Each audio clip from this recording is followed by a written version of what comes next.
महाभारत काल की बात है। एक बार श्री कृष्ण और बलराम किसी जंगल से गुजर रहे थे। चलते हुए काफी समय बीत गया और अब सूरज भी डूबने वाला था।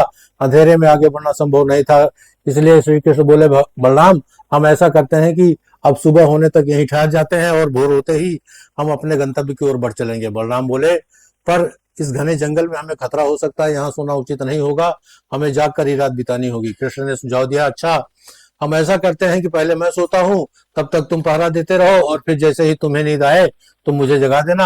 अब मैं तो उसके बाद मैं पहरा दूंगा, तुम सो जाना।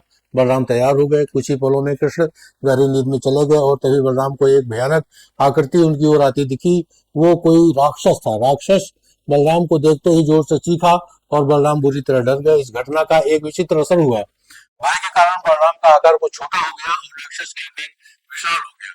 उसके बाद राक्षस एक दिन और चीखे और पुनः बलराम डर कर कांप उठे। अब बलराम खेल में चुका गए और राक्षस पहले से और बड़ा हो गया।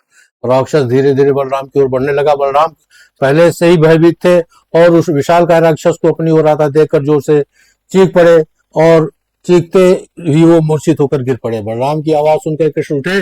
बलराम को वहां देख उन्होंने सोचा कि बलराम पहरा देते देते थक गए हैं और सोने से पहले उन्हें आवाज दे दी। अब कृष्ण पहरा देने लगे। कुछ देर बाद वही राक्षस उनके सामने आया और जोर से चीखा। कृष्ण जरा भी नहीं घबराया और बोले, बताओ तुम इस तरह क्यों चीख रहे हो, क्या चाहिए तुम्हें। इस बार भी कुछ विचित्र घटा। कृष्ण के साहस के कारण उनका आकार कुछ बढ़ गया और राक्षस का आकार कुछ घट गया।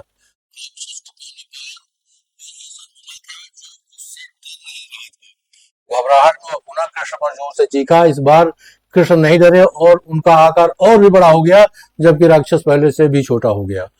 एक आखिरी प्रयास में राक्षस पूरी ताकत से चीखा, पर कृष्ण मुस्कुरा उठे और फिर बोले, बताओ क्या चाहिए तुम्हें। फिर क्या था, राक्षस सिकुड़कर बिल्कुल छोटा हो गया और कृष्ण ने उसे हथेली में लेकर अपनी धोती में बांध लिया और फिर कमर में खोस कर रख लिया। कुछ देर में सुबह हो गई। कृष्ण ने बलराम को उठाया, आगे बढ़ने के लिए कहा।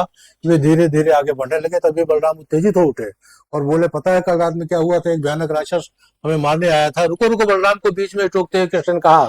अपनी धोती में से बंधा राक्षस निकाला और बलराम को दिखाते हुए बोले, कहीं तुम इसकी बात तो नहीं कर रहे हो। हाँ, ये वही है, कल रात मैंने इसे देखा था, ये बहुत बड़ा था, ये इतना छोटा कैसे हो गया। बलराम आश्चर्यचकित होते हुए बोले। कृष्ण बोले, जब हम जीवन में किसी ऐसी चीज से बचने की कोशिश करते हो जिसका हमें सामना करना चाहिए, तो वो हमसे बड़ी हो जाती है और हम पर नियंत्रण करने लगती है। लेकिन जब हम उस चीज का सामना करते हैं जिसका सामना हमें करना चाहिए, तो वो हम उससे बड़े हो जाते हैं और उसे नियंत्रित करने लगते हैं। जय श्री कृष्ण।